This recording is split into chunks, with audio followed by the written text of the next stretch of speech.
और अब खबरें तफसील से। कांग्रेस के साबिक सदर राहुल गांधी दिल्ली में ईडी के दफ्तर से निकल गए हैं। राहुल गांधी से ईडी ने 3.25 घंटे तक पूछताछ की। ईडी के इस पूछताछ की कार्रवाई पर कांग्रेस के कई सीनियर लीडरान ने सवाल उठाया। कांग्रेस के कई सीनियर लीडरान का कहना है कि मोदी हुकूमत ये गलत कर रही है और कांग्रेस लीडर पी चिदम्बरम ने कहा कि हम कानून के गलत इस्तेमाल की मुखालफत कर रहे हैं। अगर ईडी कानून पर अमल करती है तो हमें कोई मसला नहीं है, लेकिन ईडी कानून पर अमल नहीं कर रही है। वहीं कांग्रेस लीडरान ने एहतजाज करते हुए मौजूदा हुकूमत पर तनकीद भी की।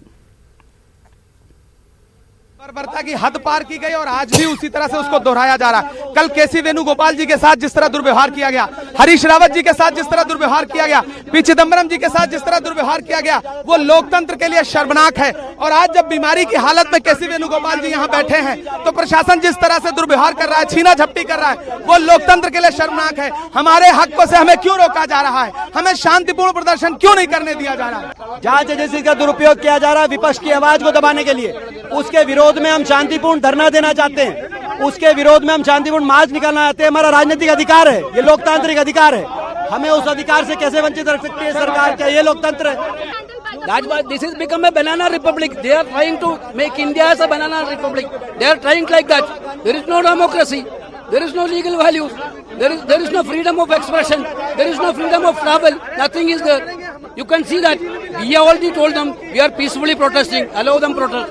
In democracy, there is a scope of protest also. देखिए, हम लोग आराम से पैदल जा रहे थे। मैं अकेले जा रहा था अपने सुरक्षा कर्मियों के साथ और मुझे पुलिस ने रोक दिया। अब रोक दिया तो बैठने के अलावा मेरे पास रास्ता क्या है? किसी एक आदमी को बुलाना और रात भर उसको बिठाना, ये कहीं कानून नहीं है। कानून के तहत तो पूछताछ करके उसको भेज देते हैं और नेक्स्ट डेट देते हैं। तो यहाँ पर तो सिर्फ 11 तक अगर उनको बिठा के पूछताछ करते रहे, ये तो ह्यूमन राइट्स वायलेशन है। लोगों को क्या अपने पार्टी कार्यालय में नहीं जा सकते? हम तो कहीं जा नहीं रहे, हम तो अपने पार्टी कार्यालय में जा रहे हैं। क्या आज हम दिल्ली के में हम एक सांसद अपने पार्टी के कार्यालय में चल के स्वयं जा नहीं सकता? उसमें भी उनको लिस्ट, परमिशन, ये सब चाहिए। तो ये निश्चय ही मुझे एक राजनीतिक रूप से ये हो रहा है। सत्यमेव जयते, सत्याग्रह होगा और ये लड़ाई जो है गांव-गांव, गली-गली, कूचे-कूचे तक, हर खेत खलिहान और फैक्ट्री तक पहुंचे। देखिए, सामान आया है, हम लोग कानून का पालन कर रहे हैं, लेकिन हमें अपने कार्यालय तो जाने देंगे ना।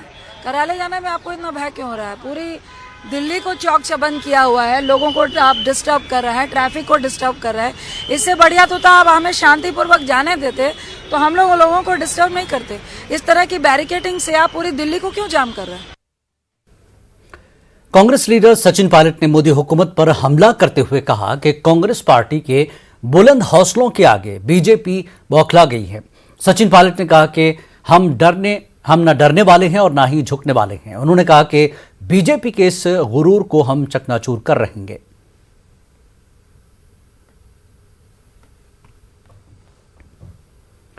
कांग्रेस लीडरों का एहतजाज लगातार जारी है। इस दौरान न्यूज 18 से बात करते हुए कांग्रेस लीडर अधीर रंजन ने कहा कि हमारे साथ दहशतगर्दों वाला सलूक किया जा रहा है, हुकूमत डरी हुई है।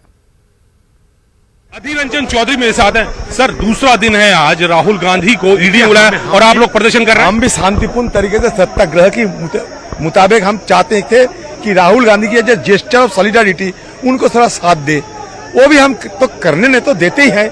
ऐसा हमारे साथ बर्ताव किया जा रहा है कि लगता है कि हम सब टेररिस्ट है, आतंकवादी है। ये क्या हो रहा है हिंदुस्तान में पता नहीं। सरकार डर की मारे कर रहे हैं। ये सरकार की पैनिक रिएक्शन है।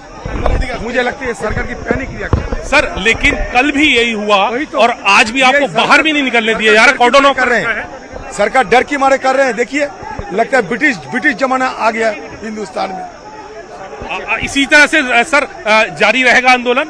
क्या करें हम लोग? तो देखिए, राहुल गांधी जी हमारे नेता, वो अगर कहीं जाए तो हम उनके साथ as a gesture of solidarity उनको साथ देना चाहते थे, वो भी शांतिपूर्ण तरीके से, ढंग से।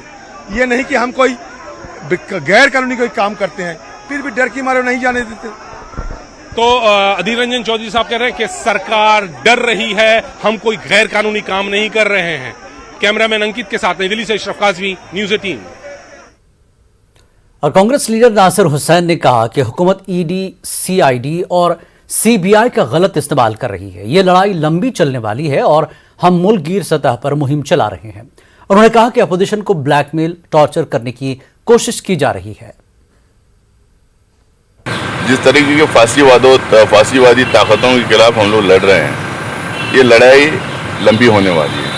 जिस तरह से ये लोग ईडी, आईटी और सीबीआई का इस्तेमाल दुरुपयोग करके पूरे अपोजिशन के लीडर्स को खामोश करने की जो कोशिश की जा रही है, उनकी आवाज़ दबाने की जो कोशिश की जा रही है, ब्लैकमेल, टॉर्चर, हरासमेंट करने की जो कोशिश की जा रही है, इस लड़ाई के खिलाफ हम लोग गांव-गांव तक इस लड़ाई को लेके जाएंगे। वहीं बीजेपी ने कांग्रेस के एहतजाज पर पलटवार किया है। बीजेपी लीडर संबित पात्रा के मुताबिक कांग्रेस की जानिब से बीजेपी पर इल्जाम तराशी बेबुनियाद है। आप देख रहे हैं जो नाटक, नौटंकी, जो थिएट्रिक्स और ड्रामा कांग्रेस पार्टी भ्रष्टाचार को लेकर कल से कर रही है दिल्ली में, ये पूरा हिंदुस्तान देख रही है। आश्चर्य का विषय है कि भ्रष्टाचार भी करेंगे और जब भ्रष्टाचार के विषय में पूछताछ होगी, जब भ्रष्टाचार के विषय में कानूनी कार्यवाही होगी, तो उस पर ड्रामा भी करेंगे और उसमें सड़क भी रोकेंगे, उसमें कहीं न कहीं कानून से ऊपर अपने आप को मानेंगे। सुप्रीम कोर्ट ने पूरे केस की सुनवाई के बाद अपना बड़ा स्पष्ट मत 2016 में रखा था। सुप्रीम कोर्ट ने कहा था कि ऐसा नहीं हो सकता है कि हम इस केस को खारिज कर देंगे, इस केस में मेरिट लगता है। और जब क्रिमिनल प्रोसिक्यूशन कांग्रेस पार्टी का इस केस के माध्यम से चल रहा है, the accused number 1 Sonia Gandhi and accused number 2 Rahul Gandhi, the Congress president then and the then Congress Vice President Rahul Gandhi, they have to face a trial. उनको ट्रायल फेस करना पड़ेगा, ये सुप्रीम कोर्ट ने कहा था। सुप्रीम कोर्ट में चीफ जस्टिस के नाम लेटर पिटिशन देते हुए योगी हुकूमत की बुलडोजर कार्रवाई पर लगाम लगाने की अपील की गई है। सुप्रीम कोर्ट और हाई कोर्ट के रिटायर्ड जजों ने चीफ जस्टिस को खत लिखकर यूपी में बुलडोजर की कार्रवाई और गिरफ्तारियों का नोटिस लेने की अपील की है। लेटर पिटिशन में कहा गया कि यूपी की योगी हुकूमत की कार्रवाई हद से ज्यादा और कवायद के मुताबिक नहीं है। रिटायर्ड जजों ने लिखा कि बुलडोजर से घरों की तोड़फोड़ गैर कानूनी इकदाम है। ये खत लिखने वाले 12 मारूफ जज हैं, जिनमें सुप्रीम कोर्ट के रिटायर्ड जज जस्टिस सुदर्शन रेड्डी, जस्टिस गोपाल गौड़ा और जस्टिस A.K. गंगोली शामिल हैं।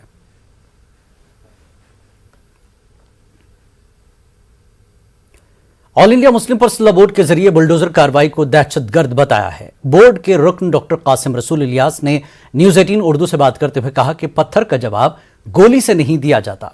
कासिम रसूल इलियास ने कहा कि पहले यूपी के वज़ीर आला योगी आदित्यनाथ सख्त कार्रवाई की बात करते हैं और फिर कार्रवाई की जाती है। कासिम रसूल इलियास ने कहा कि दहशतगर्दी है, क्योंकि लोगों में खौफ फैलाने के लिए काम किया जाए तो वह दहशतगर्दी होती है। उन्होंने कहा कि अगर मान लिया जाए कि पत्थर चले तो क्या गोली चला दी जाएगी, घर मुनहदिम कर दिया जाएगा। नूपुर शर्मा विवाद में कल all India Muslim personal law board की एंट्री हो गई थी। बोर्ड की तरफ से बयान जारी किया गया और क्या कुछ खास है उस बयान में, हमारे साथ बात करने के लिए मौजूद हैं all India Muslim personal law board के रुकन सैयद कासिम रसूल इलियास साहब। कासिम साहब, कल बयान जारी हुआ, आप लोग कह रहे हैं कि लाकानूनियत है, हालांकि पुलिस कह रही है कि जिन लोगों ने पत्थर चलाए हम उन पर कार्रवाई कर रहे हैं। देखिए, असल में पत्थर के जवाब में गोली नहीं चलती है और पत्थर के जवाब में जो है इस तरह के हरासमेंट नहीं होता है जो हो रहा है। और पत्थर तो मुख्तलिफ़ मकामात पे चलते हैं, दोनों तरफ से चलते हैं, एक तरफा कार्रवाई की होती है एक ही फ़िरक़े के ख़िलाफ़ में। तो हम ये महसूस कर रहे हैं कि इस वक्त में बिलखुसूस जिन रियासतों में बीजेपी की गवर्नमेंट है वहाँ पर ख़ास तौर से मुसलमानों को यूनिलैटरली टारगेट किया जा रहा है और ये कि उनको गिरफ़्तार किया जा रहा है, उन पे सख्त धाराएं लगाई जा रही है, उनके मकानात को ढाया जा रहा है। तो एक तरह से पूरी कम्युनिटी को आप टारगेट कर रहे हैं। तो ये किसी भी डेमोक्रेटिक सोसाइटी के अंदर ये चीज़ एक्सेप्टेबल नहीं है। दूसरी बात, कल आपने अपने बयान में ये भी कहा कि बोर्ड के बयान में कहा गया कि ये आतंकवाद है, ये दहशतगर्दी है। ये तो यकीनन है। दहशतगर्दी का मतलब क्या होता है? दहशतगर्दी का मतलब होता है कि आप लोगों के दिलो दिमाग में दहशत फैला दें। ये जो डिमोलिशन हो रहा है गैर कानूनी तरीके से, कि आप एक बात का ऐलान करते हैं, योगी साहब ये ऐलान करते हैं कि जिन लोगों ने पत्थर चलाए हम उनके खिलाफ सख्त कार्रवाई करेंगे, उनके घरों को डिमोलिश करेंगे। बाद में ये बहाना बनाते हैं कि साहब वो घर इलीगली बनाए हुए थे, परमिशन नहीं ली गई थी, जिसका घर नहीं था उसका घर गिरा दिया गया, जिस पे इल्ज़ाम है वो जेल में बंद है, जिसका उसका घर नहीं है किसी और का घर आपने गिरा दिया जाके। ये सब गैर कानूनी हरकतें हो रही है। इससे क्या आप मैसेज दे रहे हैं? तो ये तो दहशतगर्दी है। ये तो आप लोगों के दिल और दिमाग के अंदर दहशत पैदा कर रहे हैं, आप लोगों को डरा रहे हैं, सहमा रहे हैं। तो इसको दहशत नहीं कहेंगे तो और क्या कहेंगे? मतलब जो लोग ये कार्रवाई कर रहे हैं वो लोग आतंकवादी हैं। जो कार्रवाई हो रही है वो आतंकवाद है। अब आप उससे लगा लीजिए जो लोग ये कार्रवाई कर रहे हैं वो क्या हो सकते हैं। ये तो बहुत साफ है। ऐसे देखिए, आतंकवाद क्या चीज़ होती है? आतंकवाद का मतलब होता है कि आप पब्लिक के दिल और दिमाग में आतंक बचा दें, फैला दें। क्या ये आप किसी भी कम्युनिटी से, आप मुस्लिम कम्युनिटी से जाके पूछ लीजिए, वो डरी हुई है या नहीं है, वो सहमी हुई है या नहीं है, उसे इस बात का अंदेशा है या नहीं है कि उसके घर को ढा दिया जाएगा। तो ये तो सूरत हाल आपने पैदा कर दी। लेकिन जिस तरीके से पत्थरबाजी के विजुअल सामने आए हैं या पुलिस के साथ टकराव हुआ है, तो उसको आप कैसे सीधे तौर पर डिफेंड कर सकते हैं? देखिए, पहली बात तो ये सवाल ये है कि आखिर पत्थरबाजी हुई है, ये भी एक इन्वेस्टिगेशन का विषय है। लेकिन अगर हम ये मान भी लें पत्थरबाजी हुई है, तो आपको ये सवाल करना चाहिए कि ये पत्थरबाजी क्यों हो रही है। जब आप एक आपकी नेशनल स्पोक्स पर्सन बीजेपी की जब अलल ऐलान टीवी चैनल के ऊपर बैठकर अल्लाह के रसूल सल्लल्लाहु अलैहि वसल्लम की शान में गुस्ताखी करती है, हतक आमेज अल्फाज का इस्तेमाल करती है, आज हमारे मुल्क में नहीं पूरी दुनिया में उसका रिएक्शन होता है, तमाम मुसलमान उसके खिलाफ खड़े हो जाते हैं, उसके खिलाफ क्या कार्रवाई हुई है? उसको आपने सिर्फ निलंबित कर दिया अपनी पोस्ट के ऊपर से 6 साल के लिए। लेकिन आपने ना उसको जेल में भेजा है, ना उसके खिलाफ FIR की गई है। इतना घिनौना इल्ज़ाम लगा हुआ है, उस पर कोई कार्रवाई नहीं होती है। जो लोग उसकी मुखालफत में मुजाहरा करते हैं, मुजाहरा करना, प्रदर्शन करना कानूनी अधिकार है, ये कॉन्स्टिट्यूशनल राइट है लोगों का। तो उसमें आप कहते हैं उन्होंने पत्थर चलाया, तो पत्थर का जवाब ये है जो दिया जा रहा है। ये तो बिल्कुल गलत बात है। कैमरामैन नरेश सैनी के साथ खुर्रम शहजाद, न्यूज़ 18 दिल्ली। और नुपुर शर्मा और नवीन जिंदल के खिलाफ बगैर इजाजत एहतजाज करने और 4 दिनों तक जेल में रहकर जमानत पर छूटने वाले दिल्ली MIM के सदर कलीमुल हफीज ने पुलिस पर बड़ा इल्जाम आयद किया। कलीमुल हफीज ने कहा कि जंतर मंतर पर हमारे एहतजाज की इजाजत मनसूख कर दी थी, लेकिन SP ने खुद मेमोरेंडम देने के लिए हमें संसद मार्ग थाने बुलाया था। 2 गाड़ियों के पास बनाए गए थे। जो भी हुआ मीडिया के कैमरे के सामने हुआ। हम तो थाने के पास भी नहीं जा पाए। पुलिस की कहानी झूठी है। कलीमुल हफीज ने कहा कि हम डरने वाले नहीं हैं, न पीछे हटने वाले हैं। दिल्ली मजलिस इत्तेहादुल मुस्लिमीन के सदर कलीमुल हफीज कल जेल से जमानत के बाद रिहा होकर वापस आए हैं, हमारे साथ मौजूद हैं। कलीम साहब, जो पूरा मुद्दा था नूपुर शर्मा का, अब उस मुद्दे पर क्या सोच है आपकी? देखिए, पहले तो ये कि मुल्क में फासिज्म आ चुका है। यानी ऐसे हालात जिन बयानात की वजह से मुल्क को नुकसान हो, मुल्क के प्रोडक्ट पूरी दुनिया में उनका बहिष्कार किया जा रहा हो, उन लोगों के ख़िलाफ़ अगर हम मेमोरेंडम देने जाते हैं और हम डिटेन कर लिए जाएं और हम ऐसी दफ़ात के अंदर जेल भेज दिए जाएं कि जिसमें ज़मानत मिलना भी मुश्किल हो, तो आप समझ सकते हैं कि मुल्क में किस तरह का फासिज्म है। दूसरी बात, जब भारतीय जनता पार्टी ने ये गलती तस्लीम कर ली और अपने स्पोक्स पर्सन्स को एक्सपेल भी कर दिया, सस्पेंड भी कर दिया, तो आखिर दिल्ली पुलिस उनके खिलाफ कानूनी कार्रवाई क्यों नहीं कर रही है? यानी दोनों मामला से ये हमें पता चलता है कि जो इस वक्त जिन लोगों के हाथ में सरकार है वो उसका दुरुपयोग कर रहे हैं, उन्होंने लोकतंत्र का गला घोटा है। अगर आप पर जो कार्रवाई की गई, दिल्ली पुलिस की तरफ से ये कहा गया कि एहतजाज की, प्रदर्शन की कोई परमिशन नहीं दी गई थी और आप लोग थाने में ज़बरदस्ती घुसने की कोशिश कर रहे थे। देखिए, ये तो हुस्न इत्तफाक देखिए कि सारा माजरा 10 मिनट का है और लाइव टीवी पे कवर्ड है, लेकिन क्या किसी टीवी एंकर की या रिपोर्टर की हिम्मत है जो ये पुलिस से सवाल कर ले कि 10 मिनट पूरे कैद हैं टीवी में, और कहीं किसी हमारे कार्यकर्ता ने पुलिस से कोई हाथापाई की हो, थाने में घुसने की कोशिश तो छोड़िए, थाने में भी अंदर जाने का नंबर ही नहीं आया था, मैं तो सिर्फ उतरा था। और ये बात सच है कि उन्होंने हमारी जंतर मंतर की जो परमिशन थी प्रोटेस्ट की कैंसिल कर दी थी। हम जब रात को गए ACP के पास तो ACP ने हमसे कहा कि आप कल आ जाइए, जंतर मंतर पे मत जाइए, थाने आके अपना मेमोरेंडम दे दीजिए। 2 कार के बाकायदा हमारे पास बनाए उन्होंने, उन्होंने कहा प्रेसिडेंट और प्राइम मिनिस्टर के हम आपको लेके चलेंगे। 2 कारों के साथ हम वहाँ पहुँचे। जैसी मैं कार से उतरा, मीडिया खड़ी हुई थी, मीडिया से जैसी मुखातिब हुआ, मुश्किल से 5 मिनट की या 7-10 मिनट की मैंने बाइट दी होगी, इतने में ही पुलिस ने पीछे से आके हमें डिटेन करके बस में डाल दिया। तो ना तो यहाँ अब पुलिस ये भी कह रही है कि आप लोगों ने कुछ पुलिस वालों के साथ मारपीट की और उनके अंदर इंटरनल चोटें आई हैं।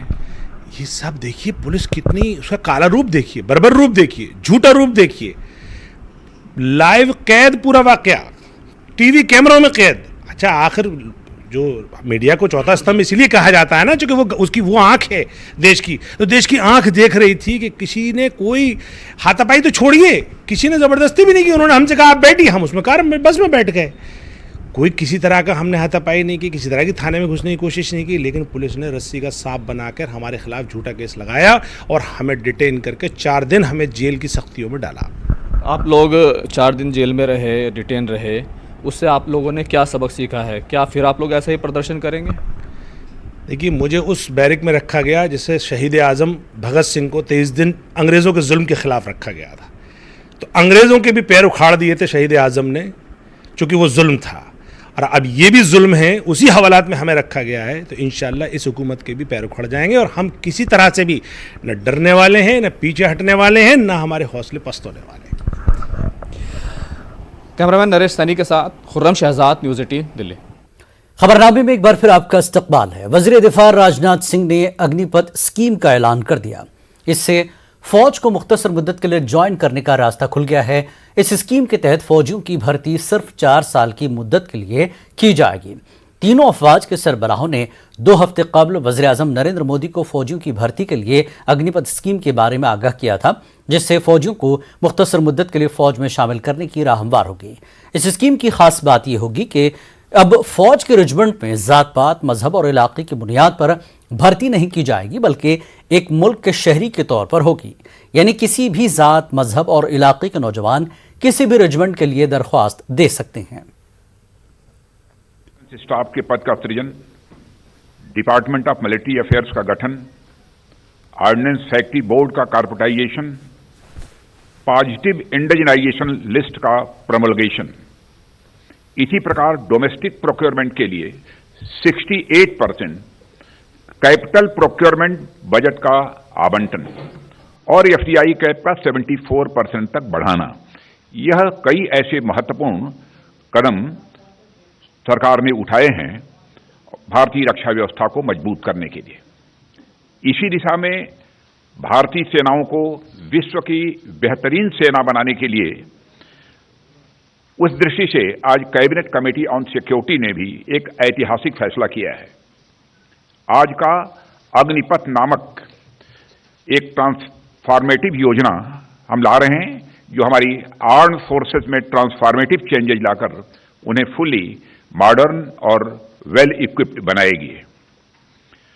अग्निपथ योजना में भारतीय नौजवानों को बतौर अग्निवीर आर्म्ड फोर्सेस में सेवा का अवसर प्रदान किया जाएगा और यह योजना देश की सुरक्षा को मजबूत करने व हमारे युवाओं को मिलिट्री सर्विस का अवसर देने के लिए लाई गई है।